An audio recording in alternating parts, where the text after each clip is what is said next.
To smart commerce and management hub. Smart commerce and management hub లో ఇవాళ మనం క్వార్టైల్స్ అంటే ఏంటో చూద్దాం. క్వార్టైల్స్ అంటే ఏంటంటే ఏదైనా డేటాని ఒక 4 ఈక్వల్ పార్ట్స్ గా డివైడ్ చేసే 3 పాయింట్స్ ని క్వార్టైల్స్ అంటారు. ఆ 3 పాయింట్స్ ఏంటంటే lower quartile, medium quartile, upper quartile. దీన్ని Q1, Q2, Q3 తో రిప్రజెంట్ చేస్తాం.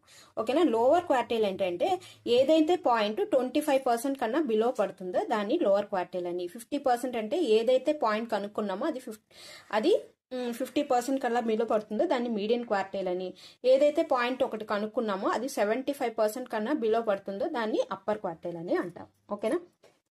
ఫర్ ఎగ్జాంపుల్ ఇక్కడ మనకు ఒక 100 స్టూడెంట్స్ యొక్క డేటా ఇచ్చారనుకోండి. 100 స్టూడెంట్స్ మార్క్స్ ఇచ్చి దాంట్లో ఏది 25% కింద పడుతుంది, ఏది 50% కింద పడుతుంది, ఏది 75% కింద ఈ మార్క్ పడుతుంది అని అడిగారు అనుకోండి, కనుక్కోవడం కష్టం. అప్పుడు అలాంటప్పుడు మనం ఈ క్వార్టైల్ టెక్నిక్స్ అనేవి యూజ్ చేస్తాం అనమాట. ఓకేనా. ఎగ్జాంపుల్ చూడండి, ఇక్కడ ఒక 10 పాయింట్స్ ఆఫ్ స్కోర్స్ ఇచ్చారు. స్కోర్స్ ఇచ్చి దీన్ని క్వార్టైల్ చేయమని అడిగారు. ఫస్ట్ మనం ఏదైనా క్వార్టైల్ చేయాలంటే ఫస్ట్ దాన్ని అసెండింగ్ ఆర్డర్ లోకి రాసుకోవాలి. అంటే స్మాల్ టు బిగ్. సో ఇక్కడ నేను 10 నుంచి 30 వరకు రాసుకున్నాను. ఓకేనా. స్టెప్ 2 ఏంటంటే ఇక్కడ క్యాలిక్యులేట్ ద క్వార్టైల్స్. క్వార్టైల్స్ కనుక్కోవాలంటే ఫస్ట్ Q1 అంటే ఏంటంటే ఫస్ట్ మనం ఉన్న డేటా పాయింట్స్ లో ఫస్ట్ హాఫ్ తీసుకోవాలి. ఓకేనా. ఫస్ట్ హాఫ్ అంటే ఇక్కడ 5 పాయింట్స్ కదా 10 పాయింట్స్ లో, ఆ ఫస్ట్ హాఫ్ లో మిడ్ వాల్యూ ఏంటి, దాన్ని మీడియన్ అంటారు. ఓకేనా.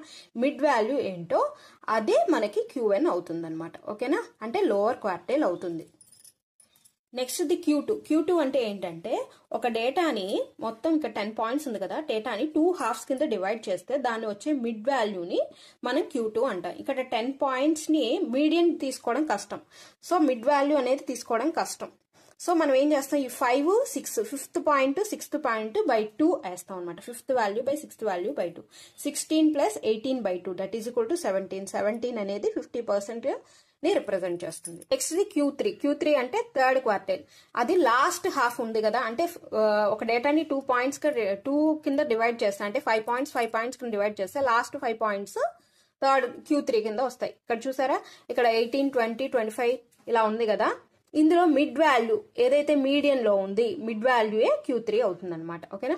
సో Q1 14, Q2 17, Q3 22 వచ్చింది.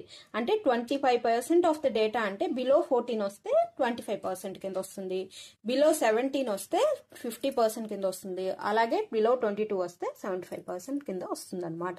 ఓకేనా. Thanks for watching.